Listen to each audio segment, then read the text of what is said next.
जैसा कि आप लोग को मालूम है कि कांग्रेस पार्टी जो टैक्स फ्रॉड में इनकम टैक्स विभाग से और ना तो हाई कोर्ट से उसको कोई राहत मिली है। जब उसे कोई राहत नहीं मिली इनकम टैक्स से और हाई कोर्ट से, तो लोगों को वर्गलाने के लिए, लोगों को गुमराह करने के लिए वो धरना प्रदर्शन कर रही है। जिस दिन से इनकम टैक्स के नोटिस आए उनको कर के भुगतान के लिए 1823 करोड़, उस दिन से कांग्रेस पार्टी खेमे में कहीं न कहीं एक बौखलाहट है और खलबलाहट है। उन्हें मालूम हो गया है कि अब कानून का दौर है और कोई कानून से ऊपर नहीं है। देखिए, बार बार वो एलिगेशन ये लगाते हैं और या तो इनकम टैक्स विभाग को या तो बीजेपी को या मोदी जी को वो कटघरे में खड़ा करना चाहते हैं और एलिगेशन लगाते हैं। आज मैं आपके सामने वो हकीकत रखूंगा जिससे आपको भी जानकारी होगी और दुनिया सबको जानकारी होगी कि इनकम टैक्स ने आखिर क्यों उन पे टैक्स लगाया और उन्होंने क्या इनकम टैक्स का उल्लंघन किया है। देखिए, किसी भी पॉलिटिकल पार्टी 3 केस है, 3 चीज के बारे में कांग्रेस पार्टी बार बार बात करती है।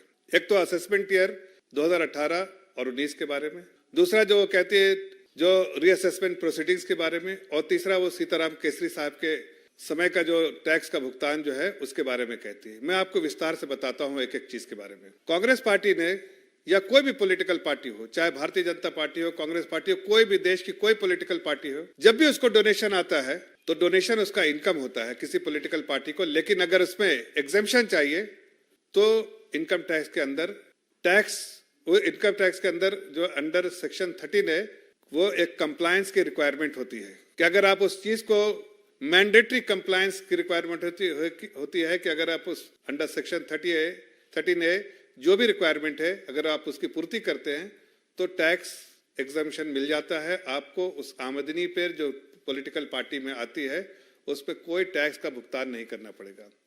हकीकत यह है कि 2018-19 का जो असेसमेंट ईयर है उसके बाद जब असेसमेंट 2021 में जब इनकम टैक्स विभाग ने जब उस पर पूरी असेसमेंट करने के बाद इस बात को पाया कि सेक्शन 13A में जो मैंडेटरी कंप्लायंस है उसको नहीं किया है कांग्रेस पार्टी ने, उसका उल्लंघन किया है। आपको आश्चर्य होगा, असेसमेंट ऑर्डर के बाद और जब वो अपील करने गए थे CIT commissioner for income tax के पास, तो असेसमेंट ऑर्डर के 33 महीने के बाद और CIT के उनके अपील को डिसमिस करने के 10 महीने बाद तक भी कांग्रेस पार्टी सो रही थी। कितने रिमाइंडर्स आए टैक्स पे करने के लिए, लेकिन उसका कोई जवाब नहीं दिया इनकम टैक्स डिपार्टमेंट को। ऐसा मानो कि कांग्रेस पार्टी समझती है कि इनकम टैक्स डिपार्टमेंट और देश के जो कानून के ऊपर है और उसका कंप्लायंस करना उसकी जरूरत नहीं है। लेकिन टैक्स डिपार्टमेंट ने टैक्स के रिकवरी के लिए जो प्रावधान है इनकम टैक्स एक्ट में अंडर सेक्शन 226(3) अंडर 226(3) उसमें प्रावधान है कि इनकम टैक्स रिकवरी के प्रोसेस शुरू करे। उसी के रिकवरी के प्रोसेस जब शुरू किया तो भागकर कांग्रेस पार्टी जो ट्रिब्यूनल के पास जाती है, इनकम टैक्स के ट्रिब्यूनल के पास, और उसके बाद भी उसको कोई राहत नहीं मिलती है। 8 मार्च 2024 को इनकम टैक्स के ट्रिब्यूनल से भी उसको कोई राहत नहीं मिली और उसको टैक्स पे करने के लिए कहा गया कि उसका भुगतान किया जाए। कांग्रेस पार्टी फिर जाती है, हाई कोर्ट का दरवाजा खटखटाती है और 13 मार्च को वो भी उनके अपील को खारिज कर देती है। तो जो केस उठा रहे हैं 2017-18 असेसमेंट 17-18 फाइनेंशियल ईयर के बारे में, उसकी पूरी जो कागजात है सब इनकम टैक्स के डिपार्टमेंट ने उनको हर तरह से प्रोवाइड किया है। आखिर कैसे टैक्स कैलकुलेट किया है, क्या उल्लंघन किया है, जो प्रिंसिपल ऑफ नेचुरल जस्टिस होता है जो हर टैक्स पेयर्स के लिए इनकम टैक्स डिपार्टमेंट करता है, वो उनके लिए भी किया गया। लेकिन उन्होंने ज्यादा इसको महत्व नहीं दिया और फिर हाई कोर्ट में गए। हाई कोर्ट में भी इनको फटकार मिली और इसीलिए अंडर 226(3) इनकम टैक्स ने रिकवरी का प्रोसेस किया और उनको जो बार बार लोगों को गुमराह कर रहे हैं कि उनके अकाउंट्स को फ्रीज किया गया, उनके अकाउंट्स को फ्रीज नहीं किया गया बल्कि उस पर लियन क्रिएट किया गया। एक लायबिलिटी है इनकम टैक्स को रिकवर करनी है, उनके बैंक पे लियन क्रिएट किया गया ताकि वो लायबिलिटी को रिकवर किया जा सके। अब मामला दूसरा है जो बार बार कह रहे टैक्स जो रीअसेसमेंट प्रोसीडिंग्स के बारे में। अब रीअसेसमेंट प्रोसीडिंग्स की मामला कहाँ से आता है? जो 2019 में बहुत सारे जो ठिकानों पे इनकम टैक्स जब भी उनको लीड्स रहती है, कोई एविडेंस रहता है, कोई इंफॉर्मेशन रहती है तो छापे मारते हैं। उस छापे मारने के दौरान उनको जो दस्तावेज हासिल हुए, इनकम टैक्स डिपार्टमेंट के पास दस्तावेज है, उसके बेसिस पे इनकम टैक्स को समझ में आया कि जो इन्होंने इनकम टैक्स के कंप्लायंस के लिए किया है और जो एक्चुअल इनकम है उसमें बहुत अंतर है। इसीलिए उन्होंने 2021 में उस रीअसेसमेंट ऑर्डर के बारे में अंडर 50 सेक्शन 153C उसके तहत उन्होंने रीअसेसमेंट का ऑर्डर जो है जारी किया, जिसके बाद कांग्रेस पार्टी और उसमें उसके बाद टैक्स का डिमांड भी किया, लेकिन कांग्रेस पार्टी ने उस बात को भी ध्यान में नहीं दिया। कई बार रिमाइंडर्स जो है इनकम टैक्स डिपार्टमेंट ने दिया, लेकिन कांग्रेस पार्टी सोती रही। जैसा मैंने पहले भी कहा, कांग्रेस पार्टी समझती है कि देश की संस्थान जो है उसकी जागीर है और वो उसका मानना, उसका पालन करना, देश के कानून का पालन करना उसके लिए इंसल्ट है, इसलिए उसने ध्यान नहीं दिया। हुआ ये कि वो जब बार बार कानूनी कार्रवाई होती रही इनकम टैक्स डिपार्टमेंट के द्वारा, तो वो हाईकोर्ट का दरवाजा उन्होंने खटखटाया। हाईकोर्ट का दरवाजा खटखटाया तो हाईकोर्ट ने जब पूरे एविडेंस को देखा जो इनकम टैक्स के पास था, पूरे तौर से कि रीअसेसमेंट 7 साल के लिए 2014 से 2021 तक जो रीअसेसमेंट होगा उस पूरे साल के लिए उन्होंने 7 सालों के लिए जब सारे दस्तावेज देखे हाईकोर्ट ने, तो हाईकोर्ट ने इसको महसूस हुआ, इसका अंदाजा हुआ। उन्होंने अपने ऑब्जर्वेशन में कहा है, उनके ऑर्डर में जो ऑब्जर्वेशन है अपने ऑर्डर में, उन्होंने कहा है कि दस्तावेज काफी है, बहुत ज्यादा डॉक्यूमेंट एविडेंस है उनके पास, इनकम टैक्स डिपार्टमेंट के पास ऐसे दस्तावेज उनके पास है जिससे रीअसेसमेंट करना जरूरी है। उसने ये भी हाईकोर्ट ने ये भी ऑब्जर्व किया कि बहुत सारे दस्तावेज जो है उन्होंने रीअसेसमेंट के लिए जो दिए थे, कई चीजों ने जो है टैक्स की चोरी की है कांग्रेस पार्टी ने, और इस बात को भी ऑब्जर्व किया कि 520 करोड़ जो है वो इनकम ही छुपा दिया है इन्होंने, पूरी टैक्स की चोरी की इनकम ही दिखाया नहीं है। इन सारे ऑब्जर्वेशन के बाद हाई कोर्ट ने बिल्कुल इनकी इजाजत दे दी। जो 24 मार्च 2024 और 28 मार्च 2024 को हाई कोर्ट का जो है फैसला आया, उसमें पूरी आज़ादी दी कि इनकम टैक्स की जो रीअसेसमेंट जो 7 सालों का है, रीअसेसमेंट प्रोसीडिंग जो होनी है वो हो।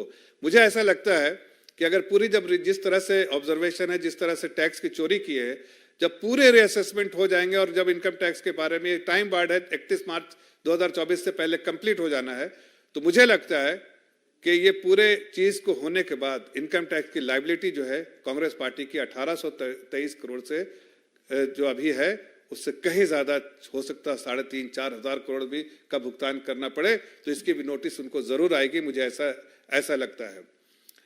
तीसरी बात जो इसके बारे में मैंने आपको बताया कि दूसरा मुद्दा जो उठाते हैं, तीसरी बात जो उठाते हैं बार बार, और मैं आपको इस बारे में ये भी कहना चाहता हूं कि जो प्रिंसिपल ऑफ नेचुरल जस्टिस जो होता है, जो इनकम टैक्स फॉलो करता है कि हर टैक्स पेयर्स को वो सारे दस्तावेज देता है जिसके बेसिस पे उसने टैक्स क्लेम किया है। अगर वो टैक्स, जैसे आप एग्जेम्पशन क्लेम करते हैं तो आप एक डॉक्यूमेंट देते हैं अंडर सेक्शन 13 है, उसी तरह से इनकम टैक्स भी जब रीअसेसमेंट अंडर सेक्शन 153C कर रहा है तो आपको सब दस्तावेज दे रहा है कि क्या क्या कमियां रही और किस बेसिस पे हमें आप पर टैक्स, एडिशनल टैक्स लायबिलिटी आपकी बन रही है। जब टैक्स लायबिलिटी बन रही है तो उसके दस्तावेज दे रहे हैं, लेकिन कांग्रेस पार्टी ने उसका भी जो है कहीं ना कहीं संज्ञान नहीं लिया पहले, और बाद में हाईकोर्ट से फटकार मिली तो अब आप जाके धरना प्रदर्शन कर रहे हैं। लेकिन मैं पूछता हूं कि 2000 जो सीताराम केसरी जी के वक्त के बारे में बात करते हैं, उनको जानकारी होनी चाहिए कि उस वक्त भी जो टैक्स कंप्लायंस की जो रिक्वायरमेंट होती है टैक्स एग्जेम्पशन के लिए, जो मैंडेटरी कंप्लायंस होता उस वक्त भी उसका उल्लंघन किया था 93-94 में, और 97 में इनकम टैक्स ने उनसे 97 से और इनकम टैक्स ने उनके टैक्स क्लेम करने के लिए नोटिस भेजा था। 97 से एक कोर्ट में केस था और हाई कोर्ट ने जाके फैसला इनकम टैक्स के फेवर में 2016 में किया। अब मामला जो है ये सुप्रीम कोर्ट में है, लेकिन इनकम टैक्स क्लेम करता है 53 करोड़, इसलिए कि उसको ये 53 करोड़ भरता है, लेकिन इनकम टैक्स के क्लेम को अभी चैलेंज किया है और ये मामला सुप्रीम कोर्ट में है। तो जब सुप्रीम कोर्ट का फैसला आएगा तो उसकी पूरी जानकारी आप लोग को होगी। लेकिन मुझे जो आप लोगों से आज ये आप लोग के माध्यम से ये पूछना कांग्रेस पार्टी से कि कांग्रेस पार्टी आज जो धरना प्रदर्शन कर रही है किसके खिलाफ कर रही है? इनकम टैक्स विभाग के खिलाफ या हाईकोर्ट के खिलाफ? हाईकोर्ट के खिलाफ ये फैसला तो हाईकोर्ट का है। उन्होंने हाईकोर्ट का दरवाजा खटखटाया तो वहां से उनको फटकार मिली, वहां से उनकी अपील जो है डिसमिस हुई। तो आखिर किसके खिलाफ ये जो है धरना प्रदर्शन कर रहे हैं? ये लोगों को गुमराह कर रहे हैं। मैं जानता हूँ इस बात को कि जो भी संस्थाएं हैं, सर्वोच्च संस्थाएं जितनी हैं, उनका सम्मान जो है सभी पॉलिटिकल पार्टी को करना चाहिए, लेकिन कांग्रेस पार्टी उसका अपमान करती है। ये साफ दिखता है कि वो अपमान करती है, जबकि सम्मान करना ये हमारे राजनीतिक रिस्पॉन्सिबिलिटी है कि हर ऐसे संस्थानों का जो सर्वोच्च संस्थान है उनका सम्मान करना चाहिए। कांग्रेस पार्टी समझती है कि वो अबव द लॉ है। वो उन्होंने जो देश में जितने साल राजपाट किया, 60 साल राजपाट किया है, उनका जो है तानाशाही अप्रोच है कि हम राजपाट करते हैं, जो है वो हम तो राजपाट करते हैं लोगों की सेवा के लिए, बट उनके मन में जो भाव है वो मेवा के लिए राजपाट करते हैं। इसलिए कांग्रेस पार्टी को लोग जानते हैं। सिर्फ टैक्स की चोरी नहीं, टैक्स में धोखाधड़ी नहीं, वो देश में हर जगह पर आप देखिए पूरे 2004 से 14 तक उन्होंने कितने करप्शन किए। लेकिन अब ये मोदी का काल है, यहाँ सबके लिए कानून बराबर है। जो राजशाही जो है वो चली गई है। कांग्रेस पार्टी को इस बात का गुमान होना चाहिए, इस बात को संज्ञान लेना चाहिए कि कानून अपना काम करेगी और कानून के आड़े कोई आएगा तो उसके कानून अपना का लंबा हाथ जो है वो जिस तरह से कानून ने अपने लंबे हाथ आज दिखाए हैं उसको पालन करना ही पड़ेगा।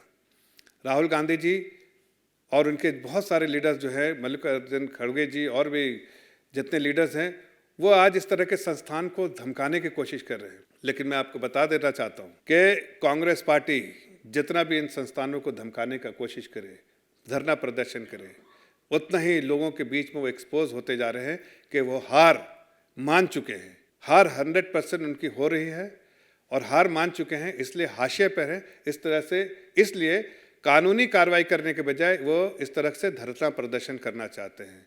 इसलिए मैं आज आप लोगों के बीच से ये सवाल उठाना चाहता हूँ कि एक ऐसी पार्टी जो इतने सारे करप्शन में इन्वॉल्व है, चाहे वो 2G का करप्शन हो, चाहे कॉमनवेल्थ का करप्शन हो, चाहे अनेक करप्शन हुए हैं, हर करप्शन में कांग्रेस पार्टी का जो 12 लाख करोड़ देश का लूटा है, अब कर विभाग का जो पैसा है वो भी नहीं दे रहे हैं, कानून का उल्लंघन कर रहे हैं, लेकिन फिर भी समझते हैं कि जो संस्थाएं हैं वो इनकी जागीर है और वो उन संस्थाओं का पालन, उनका कानून का पालन नहीं कर सकते, उसमें कहीं ना कहीं उनका अपमान होता है। लेकिन देश की जनता, देश की सरकार जो आज गवर्नेंस मॉडल देख रही है, जो गवर्नेंस मॉडल आज है कि सबके लिए कानून बराबर है, कांग्रेस पार्टी धरना प्रदर्शन करके लोगों को जो गुमराह करने की कोशिश कर रही है, वो जानते हैं लोग कर की चोर है, करती है शोर, लेकिन वो पार्टी है सिनाजोर। इसलिए चोरी भी और सिनाजोरी भी कर रही है और इसका जवाब जनता उनको ज़रूर देगी। आज वो डबल डिजिट में उनकी पार्टी आई थी 2019 में, लेकिन मुझे पूरा यकीन है इस तरह के कारनामे करेंगे तो वो सिंगल डिजिट में होगी। और जब भी उनको जब तकलीफ आती है तो वो लोकतंत्र की दुहाई देने लगते हैं। लेकिन मैं कहना चाहता हूँ पूरी दुनिया जानती है कि मदर ऑफ ऑल डेमोक्रेसीज है और लोकतंत्र मोदी जी के राज में लोकतंत्र है, लोकतंत्र था और लोकतंत्र रहेगा। इसलिए कांग्रेस पार्टी इस तरह की जो एलिगेशन लगाती है उसमें ना तो कोई दम है और जनता के सामने वो पूरे तौर से एक्सपोज होकर खड़ी है।